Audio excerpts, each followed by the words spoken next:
guys, what up? Shadeown right here. Hope you guys are right, because I'm totally fine now. So today we just got a UU match, my first UU match, or actually my second UU match, because the first one I had was with a guy named Meowth, something like Meowth, but you know, I just didn't, I won the match, but I didn't share the replays, so I could not record it.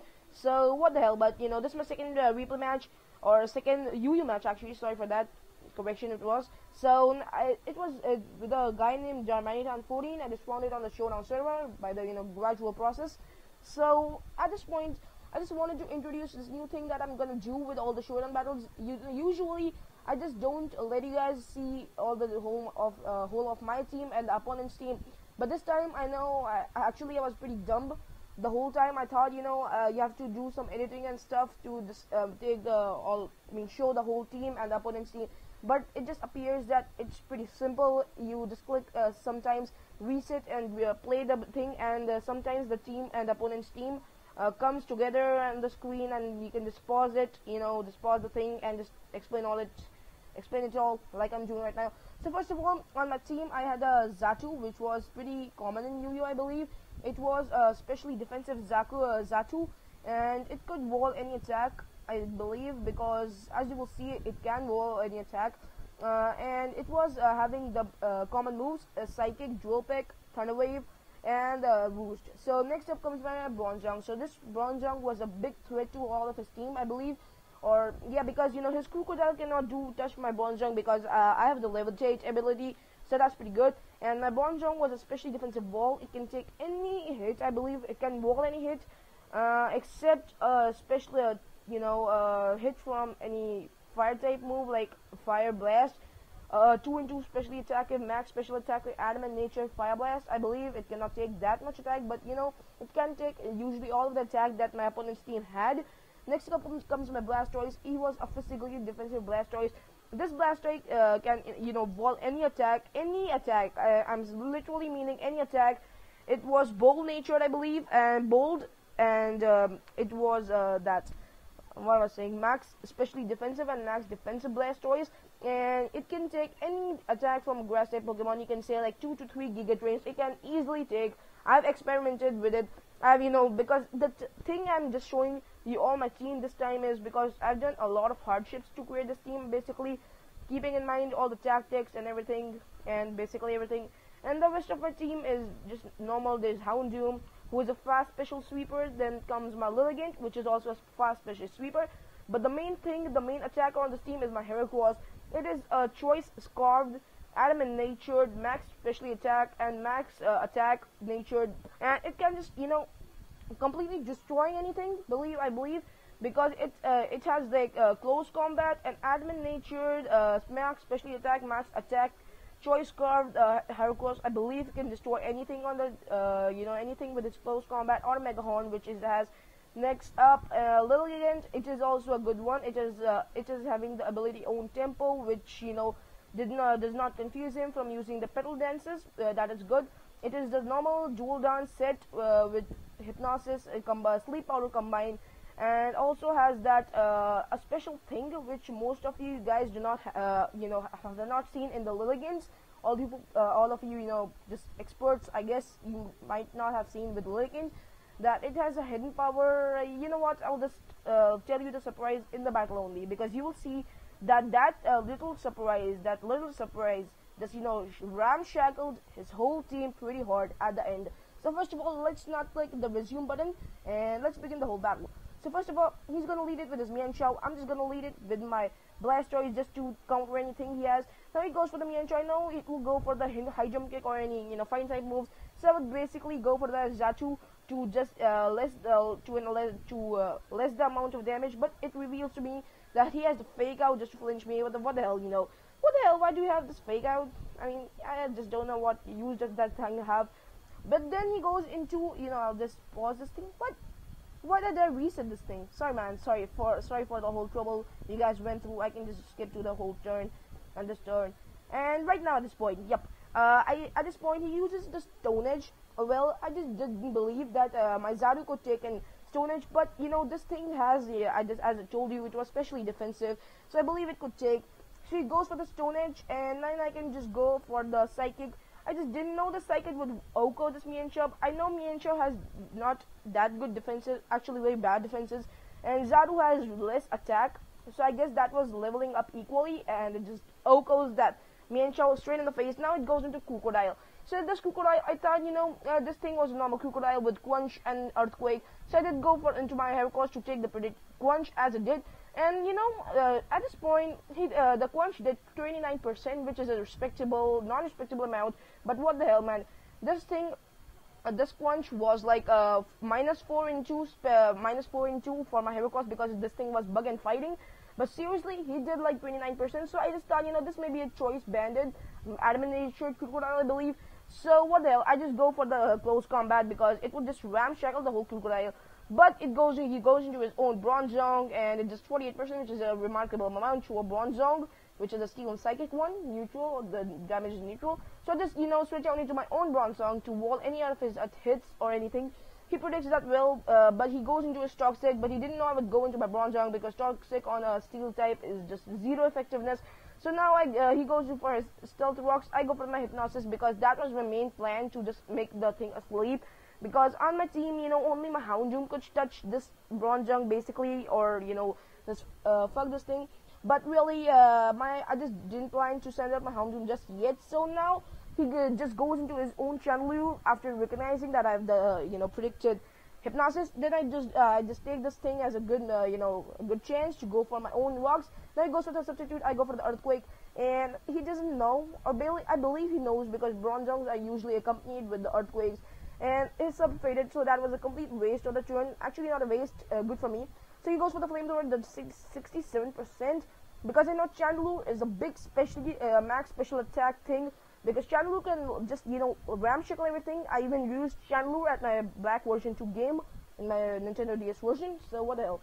So first of all, yeah, I just knocked this thing out with a Earthquake. I get a crit, but I just don't know if that crit even matter or not. So next up, he's going to send out his Crocodile. Yep, so at this point, when he sent out his Crocodile, he did go for the Quench. I knew that, Quench would not kill me, or would kill me, because my Bronzong was specially defensive, a high defensive ball to his thing, and it even had good amount of bulk. So it deals with the Quench. I survive at 1%, but the shit happens all the time. I go for the Hypnosis. The Crocodile avoided the attack, means the attack missed. And the next turn, I just didn't want to lose my Bronzong yet, so I did go into my, I believe, Heracross just to take the thing. And after getting hurt from the hazards, my Heracross can take pretty well a Quench. But now this thing gets a crit, so, while I get a crit on my Earthquake on that Chandelure, this thing gets a crit on my Heracross. And I guess that levels the crits out, so no hexes that much. Yeah, I guess the hexes were equal on the level. So now he just fucks my that Heracross pretty hard, and he gets the Moxie boost. Now I go in my Blastoise, and he is logged into the Quench. He just because at this point I know. Yeah, some important thing that I just missed was that at the turn where he just at the point he just defeats my Heracross, I just knew that my Heracross was a choice scarved, man. He was a choice scarved. My Heracross was choice scarved, so I believe that a choice banded that thing, that Crocodile, it was not choice banded, because how could he outspeed me, He did not use any priority move, he just used for a simple Quench. So at that time, I know that it was a choice scarved Crocodile. Alright, that time I knew that it was a choice scarved Crocodile, and now that he was logged into the Quench, he just switched down to his own Blastoise. I go for the Scald. I knew that he just predicted that well, and switched down to the Blastoise because, yeah, man, the Blastoise happens to have just water type moves. That's a pretty damn easy, prediction. So now I go for the Rapid Spin just to spin away all my hazards, and I get a crit on my Rapid Spin, but I believe that was not any necessary. So now he goes for the Toxic, which is a good move on his plan. Now he will go for his own Rapid Spin just to spin away the hazards, -2%, did not even touch me like.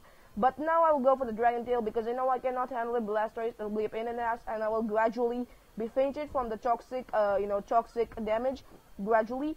So now he goes into, I just switch out into him, into his Bronzong through the Dragon Tail, and now I go for the Scald. I was thinking it will do more than 19%, but what the hell, man? It did like just 90%. That's shit amount of damage. So he goes for his own rocks. I knew I have to switch out, I guess. So I just go and switch out into my what it's called, Zaru, I believe. No, sorry, it was wrong, mistaken. I go for the rapid spin just to spin away my hazards. He goes for the earthquake, and at this point, I believe I go into my Zaru. I just believe I'm going into my Zaru at this point, because at the point, my blaster is just completely hurt after my poison and everything. So I go into my I go into my Bronzong. He goes for another. I'm just misleading with this battle because this battle happened actually 1 week. I'm just recording this thing 1 week later on, so I'm not easily remembering the whole thing. But what the hell? I guess I'm going something. I'm not going that much wrong actually. So yeah, he goes for his own rock, setting up on his own rock. So I go for the hypnosis just to make this thing sleep. I was just totally scared if the thing does not the hypnosis would miss, then I'll be ramshackled, because that would create problems for me. So I did go for my own stealth rocks, and after this I knew that I had to switch out. So this time, I knew I would go into my Zaru, because previously, no, not Zaru, it was Houndoom.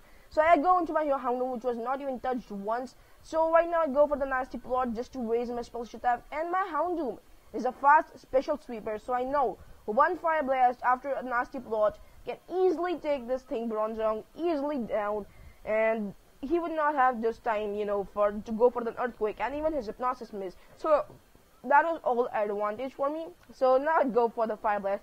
Easily ramshackling his whole Bronzong with the Oko. And yeah, he was maybe expecting it, because Houndoom with a fire blast is very common. So now he goes into his crocodile. I just go into my Zaru, because I know he will be logged. He will go for the predicted earthquake, and he will be logged into that earthquake because he is choice carved and all that shit. So yeah, I go into my Zaru. That did nothing to him, and I know that at this point he will switch out into one of his Pokemons, and he goes into his what was this called? Last choice, I believe. Yep. And I go for the psychic move, because I know that it must be some because I know he has to switch out, and he will not stay in for the crocodile because he is choice scarved, and he is logged into earthquake, which is immune to me. So I go for the psychic. It does pretty good, respectable amount, minus 22%. Now at this point he goes for the rapid spin just to spin away all his hazards up. And now at this point I just think that it will go and switch out into his crocodile. So I go for the drill pick at this point, just to see if he would or he would not. I'd go for the drill pick. It does 70%, but luckily, no, he does not switch out into his crocodile, and actually he was lucky, So he would just go for the Dragon Tail, switches me out into my Bronzong, which is pretty good, I guess, in a way. So at this point, I know that he lowered my Zaru to a certain amount of health that he will die of hazards, because it does like 25%. So I just like to leave my Zaru as death water at this point, because it has no work left to do, and would die of the hazards. And then at this point I'd go into my own Blastoise. I go in my own Blastoise just to scare away all the hazards up, spin away all my hazards up, because I know that on Houndoom it does 25% the hazards, and I just can't risk my Houndoom at this point. So I go for the rapid spin away my own hazards. He goes for the Dragon Tail, and he just switches me out into my Houndoom, which is good for me, because now I was threatening that if my Sucker Punch fails this time, and then I'll be ramshackled by his Aqua Tail, I believe. But no, my Sucker Punch does not fail, and I am happily taking out that Blastoise pretty well. That's good for me, as at this point he will go into my Crocodile, and he will go for the predicted earthquake. So I go into my Lilligant, which was my final play. My trump card was Lilligant, because this time he did do some magic, man. Lilligant, you are a boss. You acted like a boss. So he did go for the earthquake. It did 42%, which is actually good amount of damage. So now he go into his Togekiss. Now I just wanted to go in for the sleep powder just to make the Togekiss asleep. And after this asleep powder, I can just set up on him by using Quiver Dances, man. One specially attack, specially defensive, and 1 into 0.5 into speed can just fuck his whole team. And this was the this was the magic at this point. My whole box of surprise for this Togekiss only. I have a hidden power rock. Yeah, that's right, baby. I have the hidden power rock. It can just hidden power rock on Lilligant, maybe odd, but really it can take on a bug type Pokemon, a flying type, and many other types. And after hypnosis, this Togekiss can do nothing of me. I go for another hidden power, just take this Togekiss down. And after this, I'm like 1.5 into speed, and I was not thinking that I would be able to take on the Crocodile with that if I'm speedy or not, but it appears that I was speedier. I did go for the paddle dance because I had that, and it was pretty damn easy to kill that thing after my especially fast special sweeper Lilligant was 1.5 into speed and special attack and special defense. So this was it. That was the match. I knew it was some lags, and I did go for some wrong predictions. I mean predictions as in of recording this time, not the battle, real battle. But what the hell, you know, shit happens most of the time, and for me especially. So what the hell, I hope you guys enjoyed the battle. If you like the thing, you know, just subscribe to me. Yeah, basically subscribe to me. You know, I have a habit of battling other people. I just say that subscribe to that person who I'm battling. But what the hell, I do not. So, yep, subscribe to me, comment and like the video or anything. And if you want to battle me, just, you know, click on the Showdown battle forums and I will just battle you. And I believe that is it. And I'm going to go out somewhere. That's it. Shadeown's out. Peace.